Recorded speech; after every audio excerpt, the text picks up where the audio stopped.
What's up? So this is how to identify igneous rocks, which are pretty easy because all you have to do is find out the rock's color, and we're really looking for, is it light in color or is it dark in color?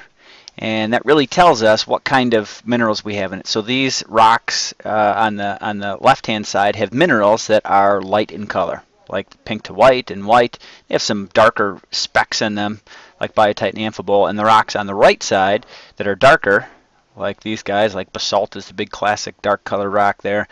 These are made out of darker color minerals. So really the color tells you what mineral's in there and tells you its composition. Is it felsic or is it mafic? So here is a rock that is dark in color. Here is a rock that is light in color. And especially with this guy, the big giveaway is that it has that pink stuff in it. That pink potassium feldspar definitely tells you it's on the left side of the chart. Here's another one that has some tan in there. That's definitely potassium feldspar, definitely a light colored rock. Then the other thing you look at is the texture, which is over here, and we're looking at how big the crystals are. So that's the crystal size or the grain size, and it gives you quantifiable measurements here, less than a millimeter or a millimeter to 10 millimeters to call it fine, coarse, or very coarse, or glassy. So starting at the bottom is glassy, I guess starting at the top, but the smallest crystal size is glassy. This rock is glassy. It cooled so quickly that it didn't have time for crystals to form. So if we follow glassy over, it says that it's extrusive. It comes out of a volcano type of thing, so it cools very fast, no time to grow crystals. So that's glassy. This guy here is obsidian, and you're thinking, wait a second, obsidian is on the left side and it's on the light side. Why is it dark? Well, these flecks of biotite and amphibole make it look like it's dark when it's really not. So if you called this guy without any other information basaltic glass, that'd be all right, because they're both dark and they're both glassy.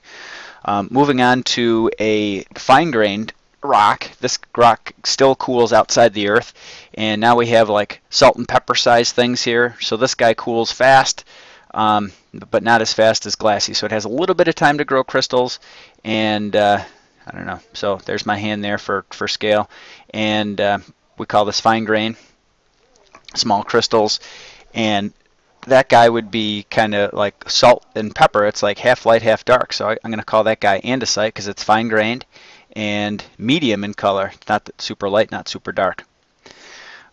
This guy here that we saw already, this guy has big crystals in it, so it's going to be coarse crystalline, and it has this pink in it. It's got the potassium feldspar, so it's light in color. We see where those guys meet.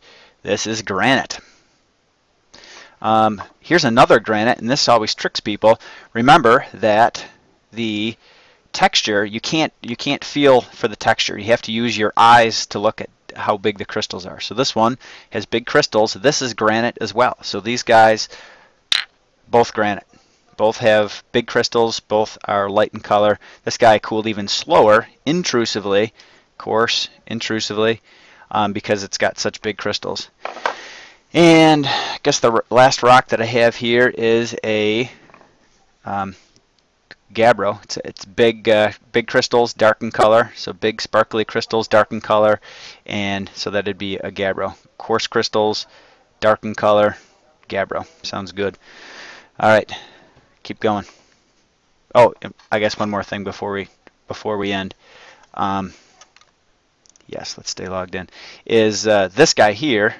It has holes in it. You can't see them super well, but you can see that it's glassy and it's got little itty bitty holes trapped in there. This guy cooled super fast, and that is a vesicular rock. It's got gas pockets. This is pumice. This will float in water. That is all. And